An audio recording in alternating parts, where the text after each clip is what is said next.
London, 1509.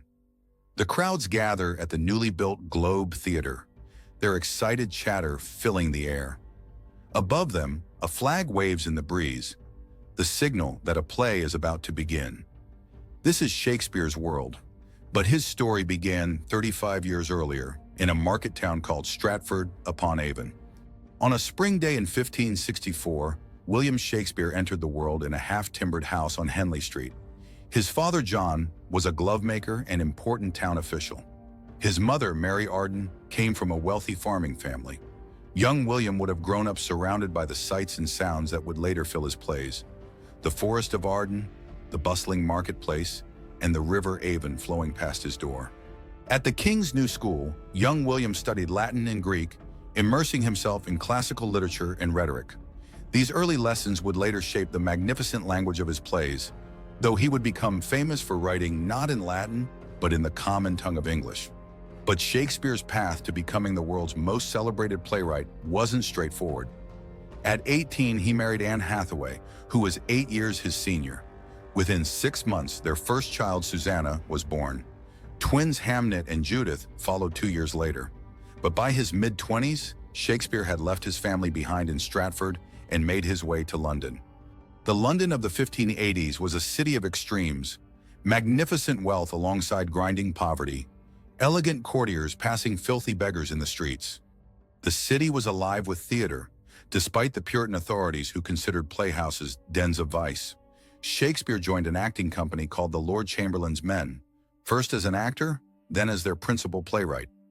His earliest plays showed his versatility. The Comedy of Errors demonstrated his wit, while Titus Andronicus revealed his grasp of revenge tragedy.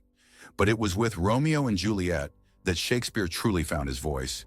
The tale of star-crossed lovers captured audiences' hearts then, just as it continues to do today. As the 1590s progressed, Shakespeare's genius flourished. He wrote history plays that brought England's past to vivid life. Richard III, Henry V, Julius Caesar.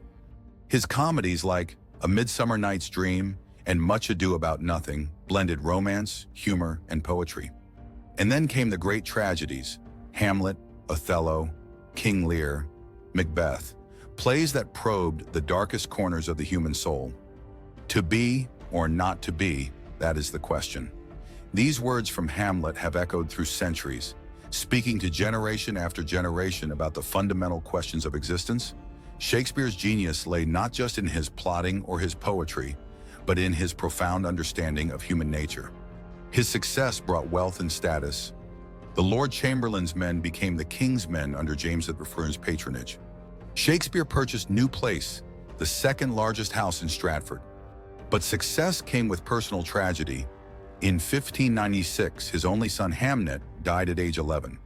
Some scholars see the ghost of this loss haunting plays like Hamlet and The Winter's Tale. Shakespeare's final plays, The Tempest, The Winter's Tale, Cymbeline, show a master at the height of his powers, exploring themes of forgiveness and reconciliation.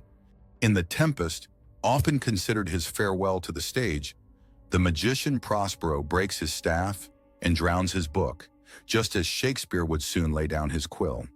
In 1613, after the Globe Theatre burned down during a performance of Henry VIII, Shakespeare retired to Stratford. He died there in 1616, leaving his second-best bed to his wife Anne in his will, a detail that has puzzled scholars for centuries. But Shakespeare's death was not an ending. His fellow actors John Heminges and Henry Condell published the first folio in 1623, collecting his plays and ensuring their survival. Without their efforts, we might have lost half of Shakespeare's works, including Macbeth, Julius Caesar, and The Tempest.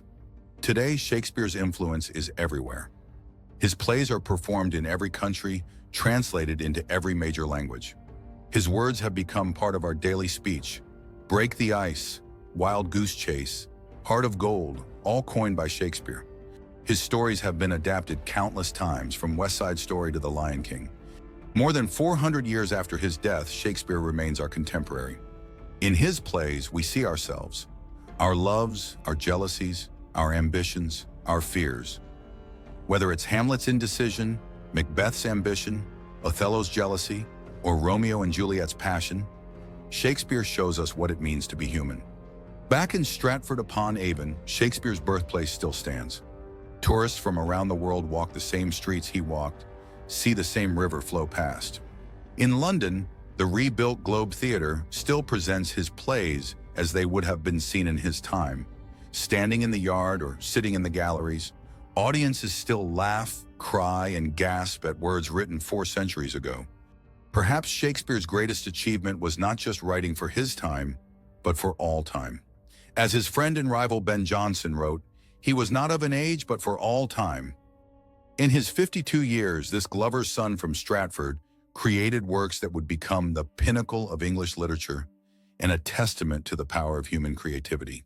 Shakespeare showed us that one person's imagination could create entire worlds, that words could capture the full range of human experience, from the heights of joy to the depths of despair. In doing so, he gave us more than just plays and poems. He gave us a mirror in which we can see ourselves in all our glory and all our folly, for generation after generation to come.